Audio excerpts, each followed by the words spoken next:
প্রিয় ভিউয়ার্স, খুব সাবধানে একটা কাজে যাচ্ছি। আপনারা দেখতে পাচ্ছেন অনেকগুলো বিগ সাইজের বক, ব্ল্যাক এবং আরও কিছু কালার আছে। দূর থেকে আমরা বুঝতে পারছি না। চেষ্টা করব তাদেরকে যদি আমার এই ক্যামেরায় বন্দি করতে পারে কিনা। পড়ন্ত বিকেলে আমরা আছি ঐতিহাসিক এই যে নোয়াখালীর কোম্পানিগঞ্জের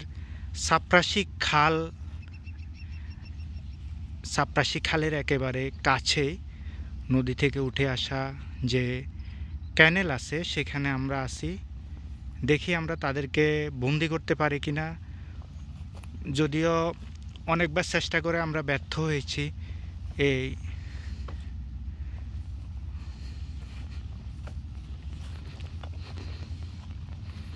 দূর থেকে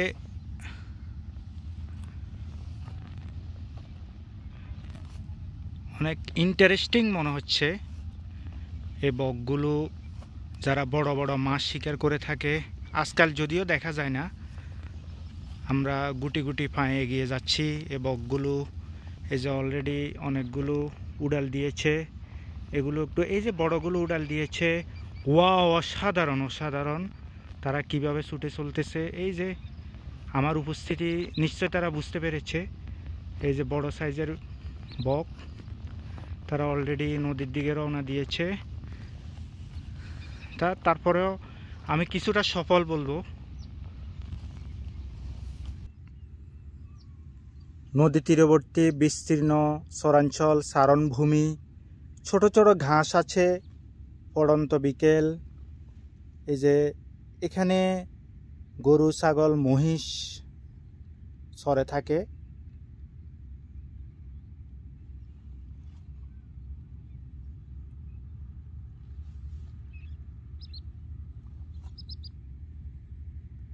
প্রকৃতি যেন আমাদের একেবারে কাছে চলে এসেছে। যদি তোমার মন খারাপ থাকে তবে নদীর কাছে ফিরে যাও।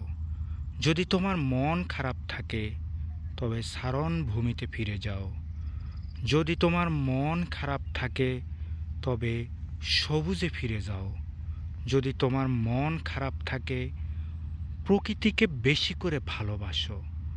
যদি তোমার মন খারাপ থাকে তবে প্রকৃতির সাথে নিজের বন্ধুত্ব জোরালো করো। শীতকাল সমাপ্তির পথে, গ্রীষ্মকাল মানে আসন্ন। এর মধ্যেই এই যে মাটির ফাটল, এটা আমাদেরকে যে গ্রীষ্মকালের কথায় মনে করিয়ে দিচ্ছে। বহু বছর পরে মনে হয় খুব কাছ থেকে এই যে মাটির ফাটা দেখলাম। এই যে মদিন ভাই, দেখো দেখো নদীর তীরবর্তী মানে মাটির ফাটল। মনে হয় যেন মানে কি যে অবস্থা। এগুলো কিন্তু মাটিগুলো ভাগ হয়ে গেছে, বিভাজিত হয়ে গেছে। হ্যাঁ, দেখতে কিছুদিন আগেও এগুলা কিন্তু ভেজা মাটি ছিল। শীতকাল যে শেষ, গ্রীষ্মকাল যে শুরু, তা কিন্তু এই যে ফাটল দেখে বোঝা যাচ্ছে। মানে এক একটা ফাটল মানে অকল্পনীয়।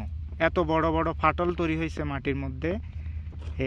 এগুলো আসলে আমরা তো জানি যে জলবায়ু পরিবর্তন এবং নানা কারণে যে প্রকৃতি যে বিরূপ আচরণ করতেছে সেগুলো আমরা বুঝতে পারি।